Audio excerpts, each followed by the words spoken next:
fang kenn du ko jeex te saa yu jinne bëggee Dakar ku yëg daanu nee naa leen ki ko mën ak ki koy jéem duñu benn kenn ki di Assane Ndiaye borom Iba Mar Diop jugati na yëngalate ba lambu ji jaxate dimanche 16 janvier 2022 Assane Ndiaye ak waa Bawol production dañuy dellu arène nationale woote fa loo xam ne foofu rek la xaj drapeau Abdoulaye Diouf Sarr lébu bu mag bi candidat coalition Benno Bokk Yaakaar à la mairie de Dakar moom la Assane Ndiaye fas yéene sargal delloo ko njukkal monsieur le ministre Abdoulaye Diouf Sarr ne delloo na ko son excellence monsieur Macky Sall président de la République du Sénégal ak soxnaam soxna Marème Sall première dame bés boo gis bés lay fay genn ngoon 7 grands combats 3 combats préliminaires Youssou Ndour contre Thiatou Yoff Boy Dakar Thiatou Ngéwél Koña 2 Xeeru Ngor 2 Nokia contre Guiro Seras George Bush contre Boy Jaxaw Lay Bruce Lee ñu jox ko Tek Choc Thiatou Montagne ñu jox ko doomu Yoff Rambour di fa laale ak Fallou Clando ñaari champion yu mag Ama Junior ak Papa Django Bay Mentien contre Thiatou Koloban drapeau Baye Mor Fall doomu Tëngéej bu mag baa ngi borom coalition defar sa gox Assane Ndiaye di ko sargal di ko delloo njukkal ku yokku cere dooli ñeex dina amit beneen drapeau bu am solo ci ngoon gi muy drapeau maître Pape Sène avocat bu mag bi ci réew mi maire Ndondon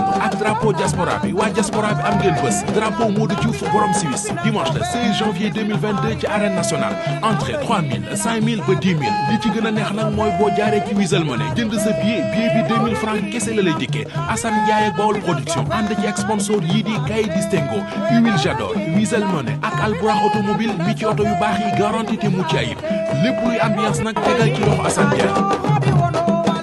mi ngi noonu mbokk internet yi bàyyi xel SBT amaan nañu mbégte ak kontaan tey ñëw fi nga xam si ni moom mooy Géejawaay fekk fi promoteur bi nga xam wax naa la ne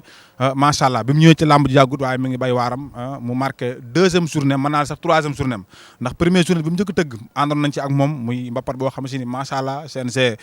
la ci àndoon organisé ko mu defoon ko fii Géejawaay deuxième journée mu tëggoon ko Thiès diggante ki nga xam ne moom mooy Baye Ndiaga ak ki nga xam ne moom mooy Boy Jaxaaw mu nekkoon làmb joo xam ne ba tey amateur yi duñ ko fàtte macha allah waaye mu ñëwaat nag ci troisième journée am nekk première journée am Dakar deuxième journée am Dakar muy diggante ki nga xam ne si moom mooy Sibel bu Ndakaaru ak Fass Ndakaaru ak ki nga xam ne moom mooy Bébé Saloum bu sàkku xam-xam Birame Ndiaye defoon ci ay combat yu rëy nekk journée boo xam ne macha allah amateurs yi seen xol yëpp sedd nañ ci macha allah keroog Faye ñu ngi lay nuyu. Mas maa ngi lay nuyu di la fay nuyu bu baax a baax di la ziare mbokk internet yi. di ziare waa SBT Média TV sama télé la kooku duma dañ di ko wax fu ne laa koy waxee ndax bu dul dara sax comme ni nga ko waxee sama première journée mbapat fii terrain Manko avant ma gis kenn yow laa gis donc ba yàlla dogal tey yàlla dugal ma si lutte avec frappe bi ba tey yaa ngi jàpp bàyyiwoo di nuyu amateurs yi ak amatrices yëpp di leen ziare gu baax a baax. Faye production bi mu ñëwee ci làmb jog waaye coow li dafa bëri la moo waral Faye coow li topp ko lan la da ngaa sangoo butéelu jaamur wala da ngaa naan garab wala nu mu demee noonu daal Faye lan la. waaw mais dañ ciy sant yàlla rek d'abord li tax ñu siy sant yàlla moo ne dafa am loo xam ne lu am rek nañ ki nangu ne ndogal suñu borom la du man yàlla la ndax am nañ ñoo xam ne ñoo ma jiitu ci langu promoteur jël seen xaalis def ko ci làmb pour investir tey su ma mujjee ñëw bokk naa ci ñu mujjee ñëw en tant que jeune promoteur di Faye production futur promoteur de l'Afrique l'espoir de la banlieue gëm sama bopp nag liggéey sama xaalis ñëw def ko ci làmb bayre bi nag yàlla suñu borom mooy taal xam nga dañuy wax naan taal boo xamante ne dafa tëw a fay sànni ci matt moo gën fay ko yàlla ku mu teg loxo pour nga dem jàmm mënu ko fay yàllaa ko teg loxo. ñu gis Faye combat yi chaque fois Faye monté na combat diw ak diw ba affiche bi génn bañ na ku nekk sax dog nañ njëkk jékki-jékki ñu ne combat boobu France daal di xudal lan moo waral loolu noonu Faye. waaw loolu bokk na ci aussi jàngal nañ ci yu bari ndaxte xam nga boo doogee ñëw ci làmb mën nañ ne da ngay jàng ndax 2019 lañ ñëw ci làmb ba tey la 2022 donc di souhaiter aussi waa axlu làmb yëpp meilleur vœu di ñaan yàlla at yi ñu romb yëpp nga xam ne atum balaa la yal na ni yàlla jàppale ba at bi ñu dugg mu doon at boo xamante ne ñëpp dinañ ci gis seen bopp waa axlu làmb mas loolu ba ma ci laajee dinaa ci sawar a wax bokk na ci li nga xam ne mooy suuxluwante bi yàqante der bi loolu bokk na li koy indi ndax ku ne xam na làmb li mu baaxoo bu fekkee danaa gis affiche boo xam ne intéressé na la làmb tëj na CNG tëj na am nga droit ci biti gis affiche bu baax jël sa xaalis dog njëg jox ko ay gor nag bind sa këyit denc bu fekkee ne làmb dafa dem ba tollu foofu nag boo décroché sa làmb dog sa njëg dem ba ci biir am ñoo xam ne ñu ngi yàq ci suuf wala am mbër yoo xam ne ñu ngi goree de kooku ñoom lay concerné parce que ñoom ñoo sàmmul seen kaddu ñun ay bailleur lañ kese liggéey suñu xaalis bu ñu ñëwee tey jël suñu alal ne def nañ ko ci làmb jox nañ mbër mi na sàmm kàddoom te xam ne am nañ ñoo xam ne ñu ngi bëgg ñu jox leen suñu xaalis ñu bëreel ñu kon bu ñu la tànnee yow choisir la yow na nga am ngoru téye alalu promoteur yi ba mu am date nga bëreel ko. tey actuellement nii ñaata mbër yoo xamante ni sa xaalis mi ngi fa te waxatoo ci dara lan la. waaw man fay ñi yor sama xaalis ci mbër yi bari na donc tout récemment rek dinañ ci souligner ñi nga xam ne làmb miin na leen ma defe ne woon ne vraiment aussi yaakaaroon naa ne dinaa jëflante ak ñoom jëflante bu rafet am yaakaar jox leen sama xaalis tax maanaam tey la ma waxante woon ak ñoom respecté wuñ ko ku ci mel ni Kara Dollé jox naa ko sama avance. sama avance ku ci mel ni mais amee nga jox Kara Dollé xaalis wala ménager mu jox xaalis. waaw fay dépassé na fi muy jëlee xaalis naka di ko jox mbër mais à mais ndax nag du ma cuune du ma liggéey suma xaalis donc fa ma ko war a liggéey ñàkk ko sàcc ma ko fenn ma ko di jël sama xaalis di ko jox ci mbër xalaatuma ko mbër su ma waxtaanee ak moom waxtaanee ak kilifam wax dëgg yàlla xaalis boo koy jox nga jox ko ménager Kara sama xaalis ménager am laa ko jox. ménager am mooy Abdoulahad Ndiaye donc moom laa jox sama avance jox ko sama xaalis kon Kara Dollé aw ma ak moom sax wax ju bari parce que ñun dañoo toll foo xam ne yor label boo xam ne structure boo xam ne dëgg la man la yàlla jiital ma nekk président bi man la yàlla jiital man maa ko moom ba ma ci bay sama waa di ko liggéey ba taal sama structure kenn fekkeewul ma liggéey ko nag ànd ci ak ay kilifa ànd ci aussi ak ñu xarañ ñoo xam ne vraiment ñu ngi ci suuf di ma conseiller ànd ak man di liggéey lépp lu may def damay waxtaan ak ñoom xam fu may teg sama tànk nag bu kenn yaakaar ne fay xamul fu muy teg tànkam damaa xam fu may teg sama tànk xam samay droit aussi xam samay droit donc képp ku yaakaar ne mën nga maa nax jaar ma jéggi kooku mën na neex. combat Kara Dollé Mama yaa ñu affiche bu nekk affiche boo xam si biñ ko taxawalee ñëpp ne lamb ji neex ñaari mbëri bëggante kenn ku nekk nga doog fa njëkk. combat bi noo def ba combat bu sappe la lan la Kara Dollé dégg nañ fi après Kara Dollé def ay sorties yu bëri lan moo tax tekk gi lan la. waaw Mass combat boobu man maa ko bëggaloon sama bopp li tax ma bëggaloon ko sama bopp mooy Kara dafa nekk doomu banlieue man ma nekk doomu banlieue tey ñun dañoo feex ci suñu bopp tey suñu liggéeyee suñu xaalis war a décrocher lamb fay war a ñëw première journée war a wane boppam stade Iba Mar wala arène nationale. kon sama fierté moom mooy ma décroché doomu banlieue bi mu waxtaanee ak staff yi ñu xamal ma ne Kara Dollé Mama ya combat la ma décroché ko waxtaan ci ak ñi ma ci war a waxtaanal Kara Dollé ma waxaale ak ménager am daal di dog sama njëg comme ni ko promoteur yëpp di defee. lamb nag mënoo joxe avance du mat tant que amoo date dog sama njëg laa def jox ménager am dog sama njëg jox ménageru Mama ya kon loolu laa war a def naa ko donc bu fekkee ne tey da nga dem ba nga xam ne tey mën a goo joxe avance bu mat foog nga am date joxe avance bu mat. kon combat bi ci avance bi na mat ak du mat ci la combat bi yàqu su ma la déggee ko. non yàqawul noonu ba ma koy jël dama amoon yéene combat bi tëgg ko ci date boo xamante ne du ma romb janvier waaye yàlla ak bëgg-bëgg jaam ak dogalam Covid bi ñëw jaxase lépp. date mënoo ko am na ñoo xam ne pourtant Mass dañoo jàpp seen date Covid bi ñëw puus ko mbër yooyu am ngoru toog xaar waxuñ dara seen promoteur kenn déggu leen ci média bi. Siteu Papa Sow muy Jackson ak Naaru Sokaas muy waaw bëri na ba ci combat ñoom booy jaxaw bi ak Tigre ak combat Baye Ndiaga ak Zo Technique ak journée nu mu tuddati bëri na ay journée yoo xam si ni Covid bi moo ko pousse. dañoo am courage toog xaar xam ne mbas bu ñëw Sénégal la waaye nag xam nga dañuy wax naan ki bëgg a liggéey ak ki bëgg liggéey mënuñoo yem mbër yooyu xëy na dañoo bëgg a liggéey dañoo bëgg a wane seen bopp moo tax ñu mën a am patient ba tey seen journée jàll mu dem xëy na aussi Kara mënul am patient xëy na loolu moo tax mu jël micro fu ne mu dugg fa di wax xal promoteur bi lii di wax lee donc ñun nag ñu ngi woon suñu ruq di liggéey parce que ba muy wax taluñu ko sax déglu yàlla mi ma tiim xam na ne Kara vidéo yi mu def yëpp man amul benn vidéo bu ma seetaan parce que dama yor jikko joo xam ne su ma nekkee ci yoon di liggéey bëgguma déglu lu may déranger bëgguma déglu lu may gaañ yàlla mi ma tiim xam na ba tey xaw ma sax lu mu wax nit day ñëw net li ma peut-être ma dégg daal di capté waaw loolu daal laa xamante ne laa ci dégg. léegi Kara Dollé Kara Dollé ak Mamaya journée bi ndax ba tey da ngaa maintenir ñaari mbër yi ba tey wala journée boobu moom farax daal di xëdal dama bëgg mu leer amateur yi xam ne combat bi nii la demee. Mamaya dañ koy remercier d'abord vraiment mën naa ne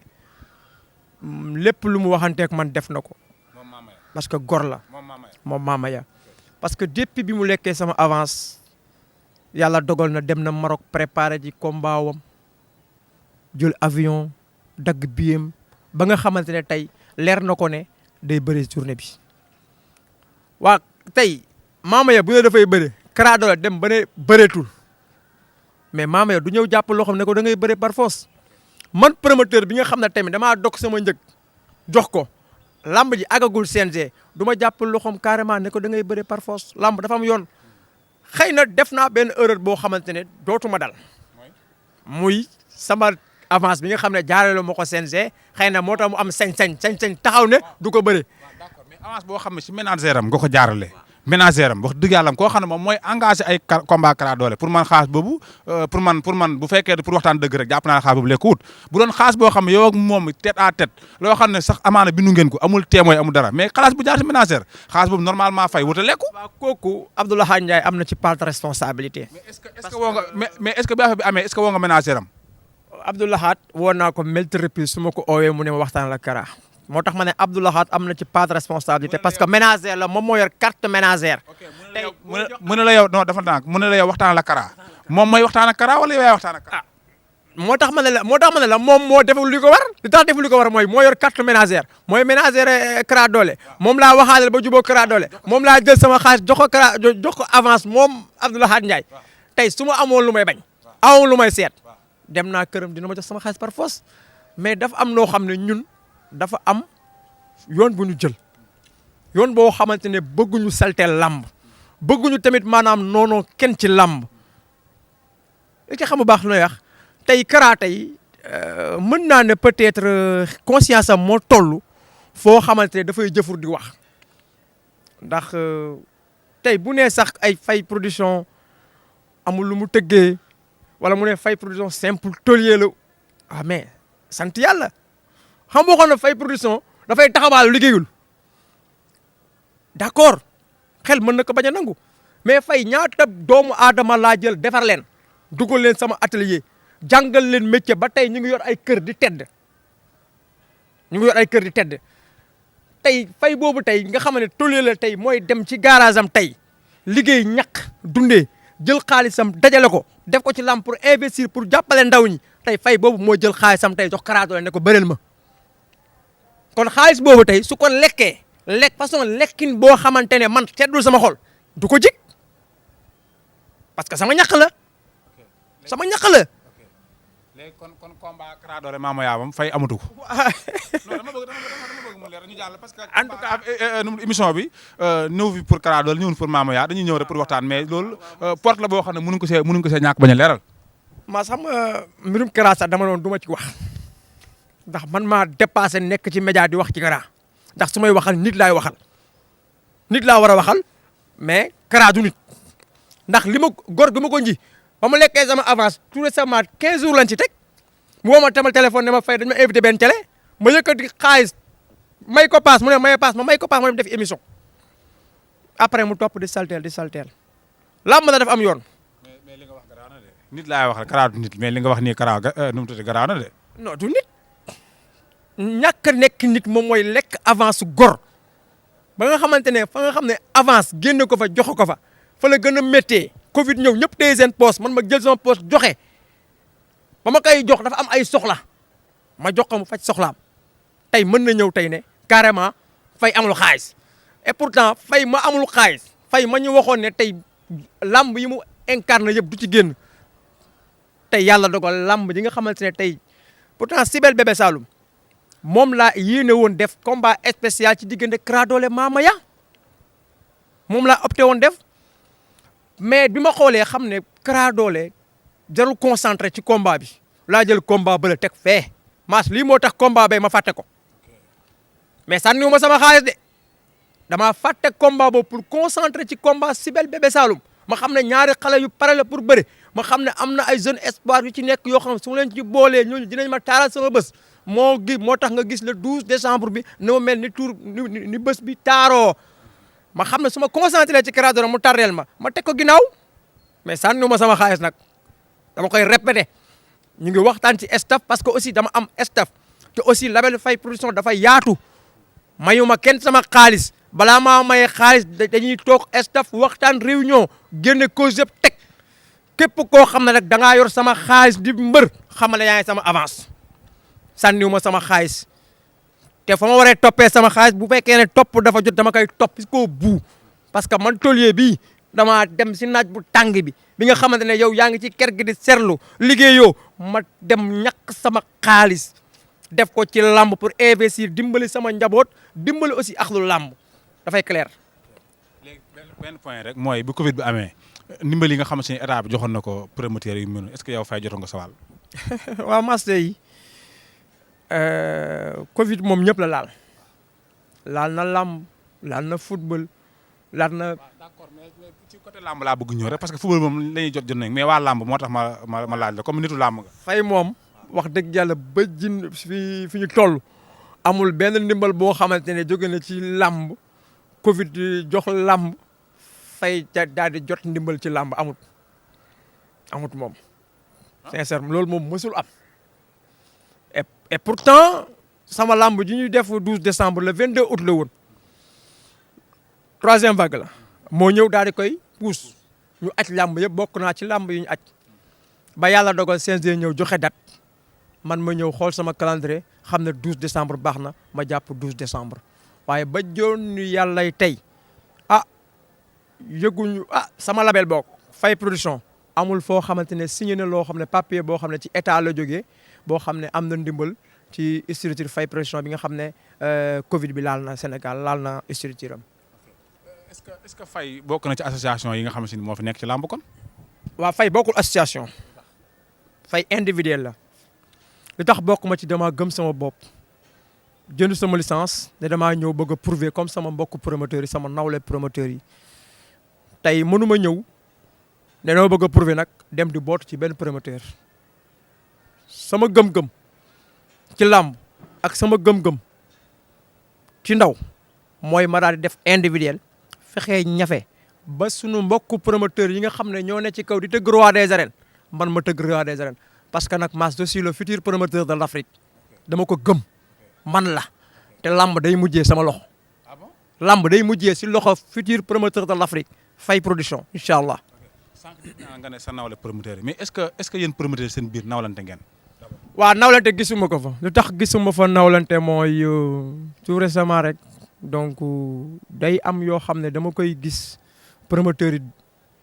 ñu koy jokkante si seen biir ci ay kaddu yoo xam ne du kaddu nawlante parce que bu yàggul seetaan naa ku ci mel ni Assane Ndiaye la ak kan beneen promoteur bi tout récemment ñuy sànnante ay kaddu yoo xam ne ci loo xamante ne ñoom bañ koy séq ci seen biir association ñoo ko abalante woon ci secret waaye secret boobu su taxee tey ngeen di génn di weerante kon association nekkatu fa kon dimbalante ngir réussir nekkatu fa yooyu boo ko jàngee tamit est-ce que yow di nga am courage wala sañ-sañ ne da ngay ñëw bootu ci benn association mënul ne. mbooloo mooy doole de. mbooloo mooy doole ci kaw mbooloo yi nga xamante ne ku ci nekk tey xam nga li mbooloo bi di représenté parce que Mass nañu waxante dëgg association yi pour man sama xalaat boobu dama leen jox conseil nañ ko téye nañ ko téye exemple comme Pape Abdou Fall parce que moo fi njëkk a nekk première association su ma juumut moo nekk président des promoteurs ci ñi nga xam ne bokk nañ ci association am exemple bu fekkee ne tey dimbalante lañ tax a wax nañ dégg conseil bi mooy exemple moom yàlla may na ko am na connaissance ci wàllu sponsoring pourquoi pas ñoom association yi mënuñoo xool ni ñuy wutandoo sponsor boo xam ne pour association bi la bépp promoteur boo xam ne yaa nga bokk ci biir association bi bépp promoteur buy tëgg ñu daal di fexe sponsor bu sponsorisé la mais loolu association di jëriñ loolu lañ lay jiitee loolu lañ lay doyee yow président des associations mais xoolal président des associations lamb yi muy tëgg yëpp ñaata ay sponsor la am boppam lay couvrir association bi du ma dañ di ko wax Ngéwél gi production maa ngi koy nuyu sunu nawle la tout récemment am na lu ko dal loo xam ne salteel lamb la salteel association la te mu bokk ci association tey journée boobu peut-être fa mu yàqoo ci jouru lamb lamb seetaan ko ci jouru lamb mbëri préparé wu takk seen ngemb mbëri préparé wu jaay seen billet préparé ñëw ba ci lamb ñu ne lamb amut tey association ba mu bokk tey moo nañ ko couvrir boo xam ne tey au moins sax ñu ñëw tey toog ci gisee jël sebe journée bi toog bu ñu paree génne li nga xam ne lañ def ci journée boobu loolu dañuy seetal deru làmb te loolu aussi dinañ seetal seen deru association mbaas daal pour association li ci nekk yëpp dafa bari loo xam ne daal man li ma ci jàngat mooy pareeguma pour bokk ak benn association ban fay production